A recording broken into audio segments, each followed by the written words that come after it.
চলে এলাম রান্না বাড়ার গোছগাছ করতে। এতক্ষণ ধরে দেখো রসুন কাটছি।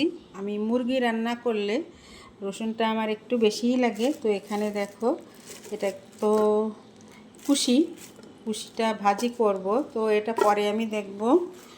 প্রথমেই মুরগিটাকে বের করে নেই, পলিথিনে বাঁধা। তো বের করতে কিন্তু গিটটা খুলতে দেরি হচ্ছে।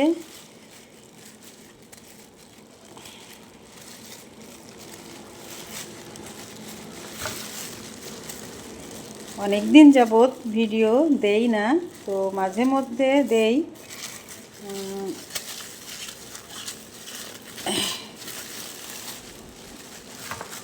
আমি বাসায় বেশ মেহমান ছিল, যার কারণে এই কয়েকদিন আবার ভিডিও অফ করে দিছিলাম। আমি মেহমানদের সামনে আর কি ভিডিও করতে পারি না। তো দেখো বেশ বড় সাইজের একটা মুরগি।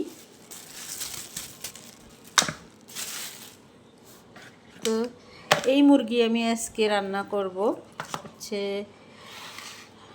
ছাদে ডাটা ছিল, ডাটা লাগানো হয়েছিল, সেই ডাটা দিয়ে আর মুরগি দিয়ে আলু দিয়ে রান্না করব। তো তোমরা দেখতে থাকো আমার আজকের রেসিপিটা। মুরগিটার থেকে কিছু মাংস আমি রেখে দেব। বেশ বড় একটা মুরগি, এখান থেকে একটা অংশ আমি রেখে দেব অন্য কাজে লাগানোর জন্য। মেয়ে মাঝে মাঝে এটা সেটা খেতে চাই, নুডলসে দেয়। তারপরে ভাবছি একটু মোমো তৈরি করব, তার জন্য রেখে দেব। তো বন্ধুরা সাথে থাকো, আমি মুরগিটা কেটে তারপরে তোমাদের সামনে চলে আসব আবার। বন্ধুরা দেখো মুরগি কেটে ধুয়ে নিছি। আর এই যে দেখো আলু আর ডাটা, এগুলো কাটা ধোয়া হয়ে গেল। আর এখানে দেখো পেঁয়াজ কুচি করে নিছি। পেঁয়াজ কিন্তু এত দেব না। এখানে আছে রসুন বাটা, জিরা বাটা আর আদা বাটা। আমার আরও লাগবে মরিচের গুঁড়া, এলাচ, লবঙ্গ, দারচিনি আর গোলমরিচ, হলুদ, লবণ। তাহলে চলো রান্নাটা শুরু করি। ওদিকে আবার ঝুম বৃষ্টি হচ্ছে আর প্রচণ্ড মেঘ ডাকাডাকি করছে। কড়াইটা একটু গরম হলে দিয়ে দেব তেল। কড়াইটা গরম হয়ে গেছে, এখন তেল দিয়ে দিচ্ছি।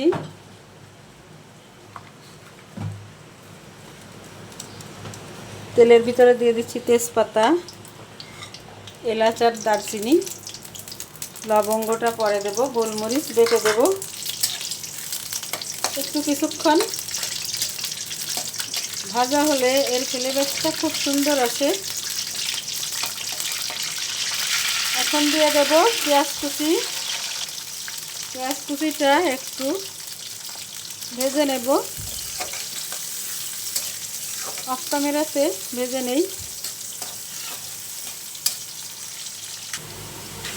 পেঁয়াজ ভাজা হয়ে গেল, এখন মশলা দিয়ে দেব। দিয়ে দিচ্ছি রসুন বাটা, জিরা বাটা, আদা বাটা, রসুন আরেকটু দিলাম।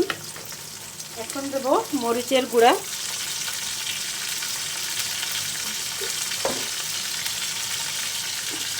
সামান্য একটু পানি দেব,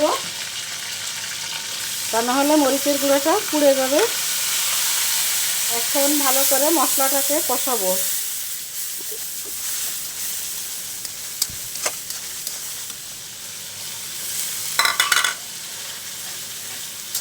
তোমরা আমার সঙ্গে থাকো, আমি অফ ক্যামেরাতে মশলাটা ভালো করে কষিয়ে নেই। বন্ধুরা মশলা কষানো কিন্তু হয়ে গেল।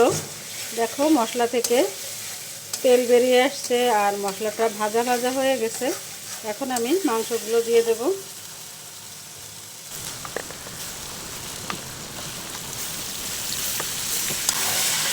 আজকে রান্না করছি ডাটা আলু দিয়ে মুরগির মাংসের, ব্রয়লার মুরগির ঝোল। তোমরা যারা এভাবে খাওনি তারা একবার হলেও এভাবে খেয়ে দেখতে পারো। আমি কিন্তু খাইছি, তাই রান্না করতেছি। অনেকে অনেক কিছু দিয়েই মুরগির মাংস, গরুর মাংস খায়। তো আমরা ডাটা দিয়ে খাই, কচু দিয়ে খাই, ওল দিয়ে খাই। এখন বাকি আছে কাঁঠালের ইঁচড় দিয়ে খাওয়া। একদিন কাঁঠালের ইঁচড় দিয়েও খেয়ে দেখব। এখন আমি দিয়ে দিচ্ছি লবণ, আর এখন দিয়ে দিচ্ছি হলুদ।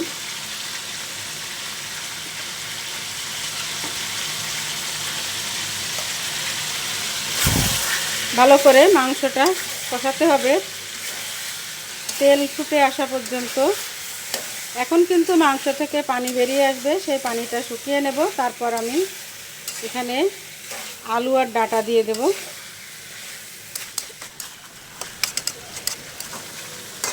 এখন হচ্ছে চুলার আঁচটা একটু কমাই দেব,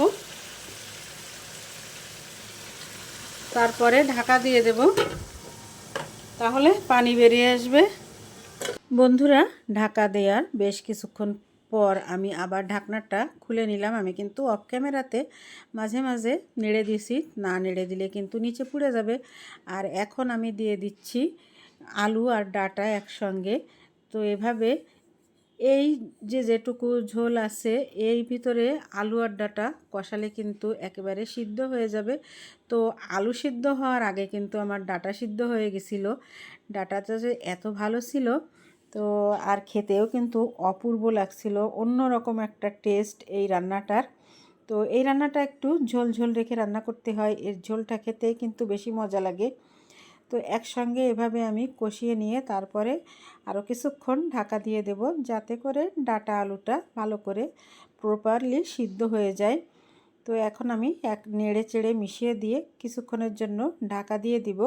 বন্ধুরা, তোমরা সঙ্গে থাকো, আর যারা এভাবে কখনো খাওনি তারা একবার হলেও এভাবে খেয়ে দেখতে পারো। অসাধারণ লাগবে হয়তো তোমাদের কাছেও, আমার কাছে কিন্তু অনেক মজা লাগছিল এই রান্নাটা। তো এখন বন্ধুরা আমি কিছুক্ষণের জন্য ঢাকা দিয়ে দেব। তো বেশ কিছুক্ষণ ঢাকা দেওয়ার পরে আবারও কিন্তু আমি ঢাকনাটা তুলে নিলাম। আর এখনও কিন্তু ভালোভাবে ডাঁটাটা সিদ্ধ হয়নি। তো তোমরা দেখতেই পাচ্ছ বেশিক্ষণ কিন্তু হয়নি আমি ডাঁটাটা দিছি। তো এরকম কষাতে কষাতে আলু সিদ্ধ হওয়ার আগে ডাঁটাই সিদ্ধ হয়ে গেছিলো। দেখো এখনও কিন্তু বেশ একটু শক্ত আছে। তো বন্ধুরা সঙ্গে থাকো আর দেখতে থাকো। আমি আবারও কিছুক্ষণের জন্য ঢাকা দিয়ে দিলাম। এরপরে আমি দিয়ে দেব ঝোলের জন্য পানি। তো ঢাকনাটা কিন্তু আমি তুলে নিছি। আর ওই দেখো ডাঁটাটা কত সুন্দর সিদ্ধ হয়ে গেছে, কিন্তু আলুটা এখনও শক্তই আছে। এখন বন্ধুরা আমি দিয়ে দেব একটু নেড়ে চেড়ে উপর নিচ করে দিয়ে, তারপরে আমি এখানে ঝোলের জন্য পানি অ্যাড করে দেব। সঙ্গে থাকো আর দেখো আমি এই ডাঁটা আর আলু দিয়ে মাংস রান্নাটা কেমন করে কিভাবে করলাম আর কেমন হলো। বন্ধুরা, এখন আমি নেড়ে চেড়ে তারপরে দিয়ে দিলাম ঝোলের জন্য পানি। তো পানিটা কিন্তু আমি ফুটিয়ে তারপরে দিলাম। এখানে রান্নার ক্ষেত্রে গরম পানি দিলে কিন্তু রান্নার স্বাদটা খুব ভালো হয়, আর ঠান্ডা পানি দিলে এই যে সবজি মাংস যেটাই বলো আবারও নতুন করে ঠান্ডা হয়ে যায় সব কিছু। আবার নতুন করে জাল হতে হতে সেটার স্বাদ একটু আলাদা হয়ে যাবেই, এটা সবাই জানো হয়তো। তো এখন আমি ঝোলের পানিটা দিয়ে আবারও নেড়ে চেড়ে মিশিয়ে দিয়ে তারপরে আবারও কিছুক্ষণের জন্য ঢাকা দিয়ে দেব।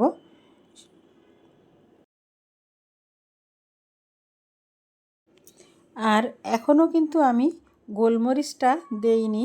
তো মাংসের ক্ষেত্রে কিন্তু গোলমরিচটা দেওয়াই লাগে। তো গোলমরিচটা আমি এখন এই যে বেটে দিলাম।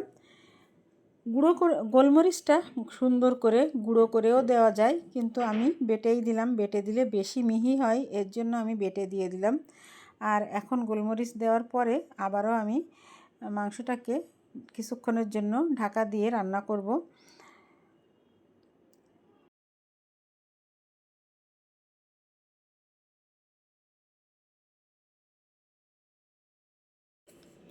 বন্ধুরা, এখন আমি একটু চেখে দেখলাম যে লবণ ঠিকঠাক হলো কিনা, ঝাল ঠিকঠাক হলো কিনা। ঝাল লবণ ঠিক না হলে কিন্তু কোনো তরকারিতেই স্বাদ আসে না ভালো। তো এরপর আমি চুলাটা বন্ধ করে কিছুক্ষণের জন্য রেখে যাব স্ট্যান্ডিং টাইমে। তারপরে তোমাদেরকে দেখাবো আমার আজকের এই ডাঁটা আলু দিয়ে মুরগির মাংসের রেসিপিটার ফাইনাল লুক। তো দেখো আমি চুলাটা বন্ধ করে দিয়ে এই যে ঢাকা দিয়ে দিলাম। ফাইনাল লুকটা কিছুক্ষণ পরে সেই তোমাদেরকে দেখাচ্ছি। তো চলে এলাম ফাইনাল লুকটা দেখাতে। দেখো অপূর্ব সুন্দর একটা রেসিপি বা রান্না, তোমরা একবার হলেও এভাবে খেয়ে দেখো। আমার কিন্তু গলার ভয়েসটা একটু অন্যরকম হয়ে গেছে, জানি না কেন এমন হলো।